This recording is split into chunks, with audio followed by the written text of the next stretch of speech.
Hi, this is New with a minute of medicine for your mind. You ever wonder why you can take a round object and put it on a flat surface and the object not move? That's because the sum or the total of the forces acting on that object are in equilibrium, or they equal zero. See, there's basically three forces acting on that object. There's its mass and gravity, which makes up its weight. There's friction, which is broken up into static and sliding friction. And there's Newton's first law that says a body in motion likes to stay in motion, but a body at rest likes to stay at rest. So for instance, say you're going to move a large filing cabinet across the floor. You either push it or pull it, whatever it is.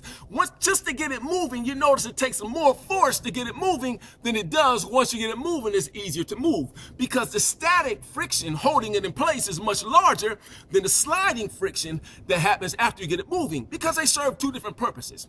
You see, what I'm trying to say to you today is real simple. See, if you find that yourself is stagnant, you're stuck in place, you're not making any moves in your life, that's because the sum of the forces acting in your life are canceling each other out. You're in equilibrium. You see, in order to make some movement take place in your life, what you have to do is you have to overcome that static friction. But that static friction is not easy to overcome because it's the larger force, which means there's going to be change in your mindset that has to happen. There's going to be some things that you can't say anymore or not allowed to be said around you. There's going to be some things you have to do or some things you're going to have to stop doing. At any rate, there's going to be some effort involved in you making that change. But see, the good news is once you make that change, once you crack that static friction and you get some motion, the success experience that goes with that motion makes you want to continue to do the things to keep that motion happening, because a body in motion likes to stay in motion. So you say, well, what do I do if I'm stuck in place and my future won't let me in and my past won't let me go?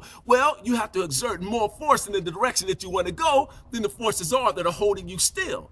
You got to break the equilibrium. This is New with a minute of medicine for your mind.